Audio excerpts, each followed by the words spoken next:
Hi guys, welcome back to SRE Customs. There's a few things I want to go over today to help you porting guys. I had a guy call me recently who did his own 36 and it was a piston port, and then he couldn't get it to run right after he did it. So I figured we would touch base a little bit on porting again and stuff, and where really not to cut if you're an amateur or a beginner. Okay, we've all checked out my piston ports and how they look.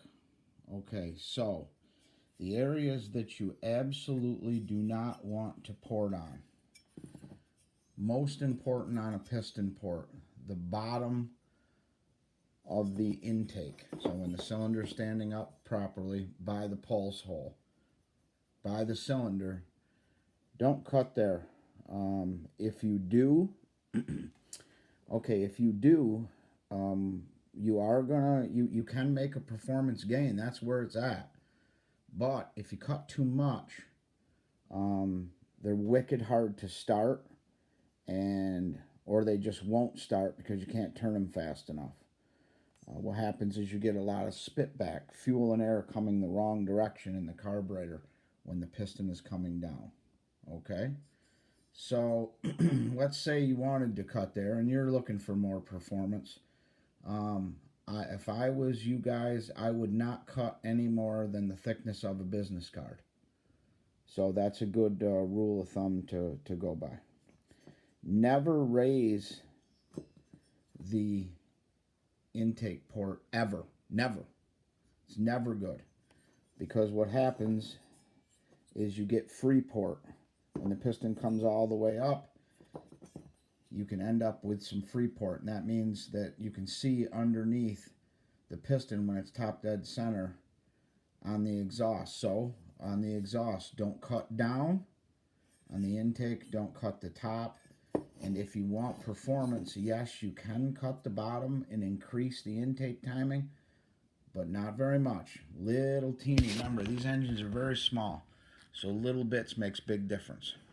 Okay, let's talk about raising the exhaust port. That's what everybody likes to do. Well, that's a good thing to do in moderation. The same way. Too much and you will basically decrease the bottom end of the engine, that the low RPM power so much that it will never get to it to make power, never get on the pipe. So I've done it, everybody's done it. You try and push until you find too far. So widening the exhaust port, great idea. Just don't go too wide. And reshaping a certain way, arced on the top, wide on the top, narrow on the bottom, works really, really well in these little engines. Okay, so now let's take a look at reed porting. Okay, so this is the difference on the reed porting.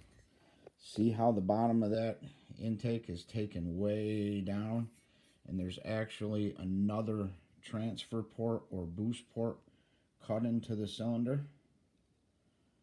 That's where the gain from the reed is. Everybody says, is a reed better? Well, if you think moving that much more fuel up that transfer and out every intake cycle or every cycle of the engine, then yeah, I think a reed is better. You can aim it. You want to aim this at the intake side of the spark plug. So it's hard to do without cutting the head off, I know, guys, but that all comes with practice. This is what we would call a 3-port, because there's 1, 2, 3 transfers now. Or you can call that a boost port. If it doesn't have this bottom part right there, it's called a boost port. When I do that complete channel, I like to call it a complete new transfer, because it does lead right to the crankcase. Here's a different shape. This is a 4-port deal.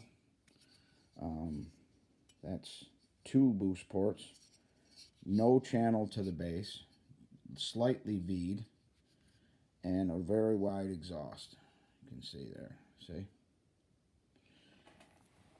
Okay, piston mods. On piston port, you can, instead of cutting the bottom of the cylinder, you can cut the intake skirt just a little bit, like so. I don't know if you can see that, how much that is, but it's not very much. Let me see if I can put it. Can you guys see that? And that's on a 45 cc. So, you know, on one of these, on a little one, okay, it'd be even less. On this is reed porting.